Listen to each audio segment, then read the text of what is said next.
하드 70%를 선별하겠다. 네. 이 얘기를 했었잖아요. 네. 기준 삼아서. 네. 그러다가 논란이 이제 나오니까 네. 전 국민 지급으로 이걸 바꿨습니다. 네. 예산이 훨씬 늘어났고. 네. 그리고 이제 혹여 그 재산 기준까지 거론하기 시작해서 네. 이게 지금 이제 혼란의 그 아주 그냥 최악의 상황까지 가지 않겠냐. 네. 이런 것도 뭐 대두가 되고 있습니다. 네. 그 얘기는 뭔가요? 그런 내용들.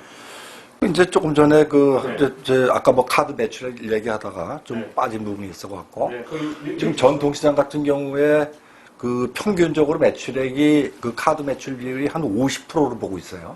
떨어진 게요?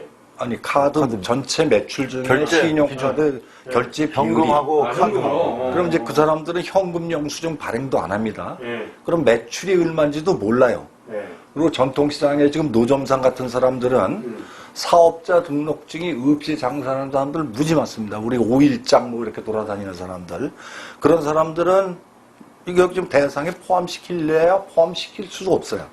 사업자가 없나요? 그래서? 네? 사업자가 돌아다니면서 네. 하는 사람들은 사업자 등록증을 내기가 굉장히 힘들죠. 사업자가 자, 이제 이런데 이렇게 굉장히 혼란이 예상이 되는데 거듭 말씀드리지만 복지 지출의 목표는 형평성이에요. 받을 사람이 받을 만큼만 받아야 되고 굶어 죽는 사람이 없어야 돼요. 사각지도가 없애는 게 목표인데 이러려면 전 국민을 대상으로 소득하고 재산을 실시간으로 파악하고 있어야 됩니다. 정부가. 그게 안 돼 있죠. 근데 재산은 스톡 개념이기 때문에 이게 비교적 파악하기가 쉬워요. 그렇지만 이제 소득은 플로우 개념이기 때문에 파악이 굉장히 어렵습니다. 이게 이제 봉급쟁이 같은 경우는 소득 파악이 비교적 쉽죠. 뭐 연말정산이나 우리 소득세 원천징수에서 쉽지만 자영업자 같은 경우에는 매출에서 경비 빼고 인건비 빼고 뭐 이렇게 계산을 해야 되기 때문에 소득 파악이 굉장히 어려워요. 그렇지만 극경에 또 떨어질 수도 있잖아요. 하다가. 그렇죠. 떨어진다 하더라도 그거 떨어진 거를 정부가 실시간으로 파악을 할 수가 있어야 돼요. 그래야지 형평성, 어느 시점이 됐던 형평성을 가지고 그런 형평성을 확보할 수가 있는 거죠. 이런 얘기는 건강보험료 우리 옛날에 도입될 때부터 소득 파악이 부실하다, 부정확하다 하는 얘기는 이게 수십 년 된 얘기입니다, 이게. 근데 이날 이때까지 한 번도 이게 제대로 고쳐진 적이 없어요. 이 문제가 조금씩이라도 나아지는 방향으로 가야 되는데 문제는 더 개악되고 있다는 거죠. 더 나쁜 방향으로 가고 있다는 거죠. 예를 들어서 보자면 근로장려세제라는 거는 소득을 기준으로 지급되는 게 원칙이에요. 한번에 저희들이 근로장려세제 말씀드릴 때 기재부와 국세청이 직무태만으로 자영업자 소득 파악하기가 어려우니까 매출 곱하기 일정 비율을 곱해서 소득을 계산해요. 그렇죠. 말이 안 되죠, 그러면. 매출과 소득이 비대관계에 있다는 것은 그런 가정은 성립되지가 않죠. 매출이 많다고 소득이 많은 게 아니고 매출이 적다고 뭐 소득이 큰 것 아닙니다. 그럼 이제 이런 부조리 현상, 이런 형평성을 왜곡시키는 이런 현상을 이대로 방치하고서는 요번 1차, 2차 재난금뿐만이 아니고 앞으로 복지 예산을 집행할 때 그동안 복지 예산 집행에도 문제가 있었지만 앞으로도 두고두고 이게 문제가 될 겁니다. 문제가 될 것 같네요. 그리고 네. 이제 그런 부분도 있는 반면에 네. 그 저희가 이제 또 자영업자 건보료 문제도 지금 상당히 대두가 되고 있어요. 네. 자영업자 건보료, 자영업자 현장에서 뛰고 있는 동해수장님 한번 어떤 내용인지 얘기 좀 해주시면 좋겠습니다. 네, 그 자영업자 건보료 문제는 저희가 뭐 의료관람 방송에서 수차례 말씀을 드렸고 뭐 잠깐 간단하게 말씀을 드리면 그 건강보험료 산정을 할 때 산정 기준에 대한 요소들이 여러 가지가 있는데 그 기준에 뭐 가장 큰 건 어차피 소득일 거 아니겠습니까? 그런데 이게 자영업자들이 장사를 1년 동안 해서 손해를 봤는데도 그 이 사람들이 장부기장을 하지 않기 때문에 추계로 그 세금을 내는 거예요. 그러니까 지금 간이가세자 확대한다는 내용도 뭐 뒤에 따로 말씀을 드리겠지만 자영업자들은 매출에다가 일정 금액을 곱해가지고 소득세 신고를 하고 있다는 거죠. 그러면은 적자를 받는데도 돈을 번 것처럼 나오는 거죠. 마이너스로 곱하는 건 없으니까. 예, 그러니까 좀 그게 바가지를 쓰고 있다 이런 내용이죠. 그 얘기는 하고 싶지 않은데 하여튼 바가지 쓰고 있습니다. 엄청나게 쓰고 있는 것 같고요. 이것뿐만이 아니고 이제 그 얘기 나오는데 그 폐지 줍는 노인들 160만. 그 이번에 그 2차 그분들도 그 긴급재난금에는 논란이 되지 않고 이분들 있죠. 쓸까요, 근데? 제외된 거죠. 제외됐겠죠. 네. 160만. 아니 지금 뭐 네. 제외됐는지 결정된 건 없지만 네. 이거에 대한 논의는 언론에서도 정부 차원에서 한마디 얘기도 없어요. 그러니까 160만 명 폐지 중인 노인이 정말로 이분들은 이제 굶어 죽을 것 같은데 잘못하면 이분들에 대한 얘기는 전혀 또 없는 것 같고. 네. 예. 지금 자영업자들이 어려운 건 사실이에요. 물론 뭐 대기업이 들어와서 장사하는 것도 그렇고 거기에다가 또 소비 패턴이 이제 좀 언택트 이제 매출로 해가지고 잘 안 오니까 더 어려운데 그래도 그 사람들은 그나마 장사라도 하지 않냐라는 말을 하는 소외된 계층들이 따로 있다는 거죠. 그거에 대한 뭐 하여튼 보완이 좀 필요하지 않을까라는 생각이 드네요. 자, 그럼 소장님 지난 7월 22일 날 기재부가 그 2020 세법 개정안에 대해서 간이과세 범위를 좀 늘렸습니다. 예? 그런데 이제 그 간이과세 확대 정책이 포함되어 있는 그런 범위가 이제 늘어났는데 이런 조치는 소득 파악이나 이런 부분들에 대해서 이제 역행하는 제도로 지금 돼 있지 않습니까? 이제 그러면 이제 그 내용이 어떤 내용인지 얘기 좀 해주시면 좋을 것 같습니다. 오늘 현행 매출액 기준 4,800만 원에서 8천만 원으로 올리고 예. 부가세 납부 면제 기준 금액도 연매출 3천만 원에서 4,800으로 올려준 거예요. 네. 근데 일반 사업자하고 간이과세자들한테 이 이제 영역을 더 넓혀준 거죠. 그러면 이것이 좋은 거냐? 저는 이건 좋은 게 아니라고 판단을 합니다. 간이과세 제도라는 거는 일단 우리가 통상 거래하는 세금 계산서가 발급을 안 해도 되고, 일반 과세자는 부과된 금액을 예. 서로 매입세액과 매출세액을 상쇄해서 부가세를 내는데 여기는 그냥 업종별로 부가가치를 해서 때려가지고 그냥 그 인정과세를 하는 겁니다. 일반 과세자는 부가가치세를 연 2회, 1월달, 7월달, 간이과세는 연 1회 이렇게 한 번만 하는 겁니다. 예. 간이과세자가 확대가 되면 예. 간이과세자는 23만 명이 증가를 하고 예.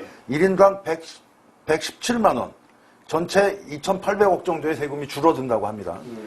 이외에 이제 납부를 해야 되는 납부 면제자는 34만 명이 증가하고, 그러니까 34만 명에 대해서 세금 납부를 편하게 해주겠다라는 거 뜻이고요. 1인당 59만 원 정도의 세금이 감소할 거로 예상을 하고 있습니다. 그런데 앞서도 말씀드렸지만 이것만 하면 이걸로만 끝나면 다행이지만 뭐 매출이 적자인데 건보료 등 기타 소득세도 내야 되고 안 내도 되는 돈 내야 되는 거죠. 되고 그렇습니까? 예? 아니, 그러니까 부가가치세는 네. 매입세액과 매출세액을 상쇄시켜서 차액을 내는 건데 네. 여기는 그 차액을 계산을 안 하고 간이과세자는 네, 그냥 그 부가가치율이라는 매출만 보고 매출은 자기가 신고할 거 아니에요. 그렇죠. 거기에 이제 부가가치율을 때려가지고 그냥 인정과세를 하는 거죠. 정치권에서는 간이과세자들한테 엄청난 혜택을 준 것처럼 하는 것 같은데 그 실상은 그게 아닐 수도 있겠네요. 우리가 공공 플랫폼 도입을 하자 하는 네, 거에 그렇죠. 이런 영세사 자영업자들한테 세무 교육을 시켜서 예. 부가세 신고는 정확히 하고 예. 다만 매출액에 따라서 너는 부가율을 낮춰주고 올려주고 하는 네, 어떤 그 기준을 기준안을 마련해 주시는 게 좋지. 네. 그냥 뭉뚱그려서 그냥 뭡니까 깜깜이 이 세상으로 깜깜이 세상으로 너무 맨날 얘기하는 밀어놓고 깜깜이 세상으로 뭐 소득 파악 안 되니까 나보고 어떻게 하라는 거냐. 이거 하기도 싫고 네. 그런 거. 저는 그게 좀 안타깝습니다. 그러니까 이제 보완 설명을 좀 드리자면 예. 이제 간이과세자가 아까 전에 납부 면제자는 부가가치세 면제입니다. 그럼 이제 소득세 내야 돼요. 자, 내가 이제 간이과세자인데 내가 예를 들어서 내가 좀 일반 과세자라면 매출세 빼기 매입세금계산서 매입세액이니까 세금계산서 급을 받아야죠. 그렇죠. 근데 내가 간이과세자라면 매입세금계산서를 받아야 될 이유가 없어요. 그죠? 그러면 그만큼의 지하경제가 양성화가 되는 겁니다. 매입세금계산서 받아봤자 근데 거기다 공급한 사람들 부가세를 내야 되지 않겠습니까? 그렇죠. 그러니까 세금계산서 받지 않고 싸게 줘 하고 이렇게 가는 거거든요. 그럼 그만큼 지하경제가 넓어지는 거예요. 그 다음에 이제 사무총장님께서 말씀하셨지만 자영업자 입장에서 부가세를 일부 깎아준다 그래가지고 그게 정말 실질적인 자영업자한테 이득이 되는 거냐. 그건 아니거든요. 왜냐하면 소득세 내야 되는데 실질적으로 결손이 났는 데는 불구하고 소득세 내야 되고 그 다음에 의료보험료, 건보료도 내야 되고 그러면은 결국 간이과세 제도를 확대하는 게 결국 그들한테 주는 혜택보다는 오히려 손실을 더 전가시킬 수 있는 가능성이 높다고 보는 거죠. 그러면 이제 이렇게 불합리하게 소상공인들한테 불리한 간이과세 제도를 뭐 딱히 불리하다라고 이제 표현하기는 그렇지만은 네. 어떻게 이제 어떤 방향으로 고쳐나가면 좋겠습니까, 저희가? 지난번에도 저희들이 말씀드렸지만 요번에 이제 2차 재난지급 뭐 이거 해가지고 네. 어떻게 지금 결론이 날지 전 지금 뭐 감이 안 옵니다. 솔직한 얘기고. 네. 이게 뭐 매출 기준으로 처음에 이제 지난번에 1차 때는 소득 기준으로 하려고 그러다가 소득세 산정 시점이 어쩌는 얘기했다가 매출로 좀 쉬울 것 같지만 매출 기준 잡기도 그렇게 쉬운 게 아닙니다. 이게 대상자별로 그 매출 시점과 금액 파악하는 게 그거 천차만별이기 때문에 업종도 수도 없이 많고 그때 그런 문제가 있는데 복지 선진국이 우리가 되려고 그러면 거듭 말씀드리지만 인명별로 사람별로 소득과 재산 파악을 실시간으로 할 수 있는 인프라가 구축이 되지 않고서는 백년하청입니다. 복지 선진국 절대 되질 못합니다. 그리고 우리 지금 복지 예산이 한 200조 정도 됩니다. 우리 전체 예산에서 제일 많은 부분을 차지하는 게 복지 예산이에요. 근데 이 복지 예산이 형평성 있게 또는 사각지도를 해소하는 방향으로 갔는지 안 갔는지 그것도 검증이 불가능해요. 왜냐하면 기준 잣대가 없기 때문에 그렇습니다. 기준 잣대라는 게 가장 중요한 게 소득이거든요. 소득이라는 그 잣대를 기준 잣대를 제대로 만들지 않으면 안 돼요. 그래서 이제 저희들의 주장은 자영업자나 이런 사람들의 소득을 실시간으로 파악할 수 있는 인프라 구축. 여기 배달의 민족이나 온라인 전자상거래 자영업자를 위한 정부가 나서서 플랫폼을 구축해달라. 그렇죠. 이런 말씀을 드렸는데 그거 못지않게 중요한 게 자영업자들의 또는 근로민권층의 소득 파악을 실시간으로 할 수 있는 인프라 구축. 절대적으로 필요하다고 봅니다. 이것도 이제 플랫폼이라고 네. 정부가 해야 될 플랫폼 사업, 서비스 사업이라고 저는 생각이 됩니다. 빨리 이런 거 좀 구축했으면 좋겠습니다. 그러니까 이제 그런 플랫폼 서비스를 구축하고 나서 네. 선별 지급이다. 네. 보편적으로 이제 사각지대 해소를 해야 되지 않습니까? 네. 이게 네. 네. 이런 걸 해소할 수 있다고 해야지 그 정치적인 논쟁거리로 이거 삼으면 안 된다. 그런 얘기네요. 보니까. 네, 그렇습니다. 그러니까 우리 이낙연 총리도 마찬가지고 우리 정부에서 그러니까 그런 논쟁거리가 생긴 게 대통령께서 그 말도 맞다라는 얘기는 하나 이런 고백도 될 수 있네요. 우리가 아직까지 이 정도까지는 뭐 형평성을 해소하거나 사각지대를 해소할 수 있는 그런 정도의 인프라는 지금 갖춰져 있지 않다. 네. 예, 그런 얘기도 바꿔 말하면 그렇게 될 수 있다는 네, 생각이 그런 얘기 근데 이렇게 그냥 표면적으로 해야 이런 걸 구축하는 방향으로 어떻게 가자 얘기를 근데 할 이제 텐데. 대통령께서도 그걸 어떻게 보면 말을 하고 싶지만 네. 뭐 지금 우리 형편이 이러니까 뭐 좀 참아라 이런 뜻으로 해야 글쎄 뭐. 네. 뭐 그런 식으로 그 수석보좌관회의에서는 재정상 어려움이 있다. 예, 그러니까 라고 그 얘기가 말씀하셨어요. 그 얘기 같다라는 생각이 좀 네. 들어가고 한편으로는 정말 발빠르게 정부가 대처를 하고 또 한편으로는 여러 가지 의견들이 있지만 네. 정부에서 이번 그 2차 재난지원금에 대해서 네. 적절하게 뭔가 제대로 된 시책, 그러니까 제대로 된 건 아니지만은 뭔가 좀 정말로 어려운 사람들한테 갈 수 있는 네. 그런 방향대로, 그런 뜻대로 이게 저는 정말로 정치적인 논쟁이 아니었으면 좋겠어요. 예. 네.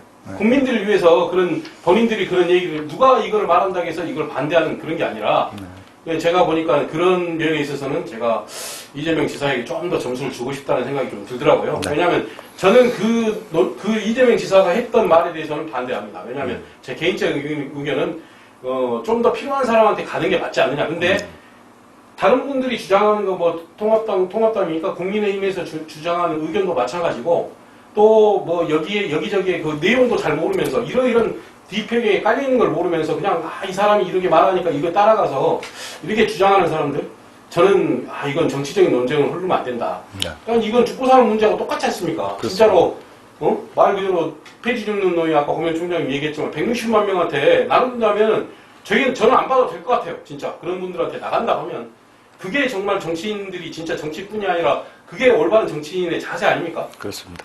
그래서 저는 그래요. 저는 이재명 지사 말에는 뭐 그분이 어떤 보관이 있는지는 모르겠어요.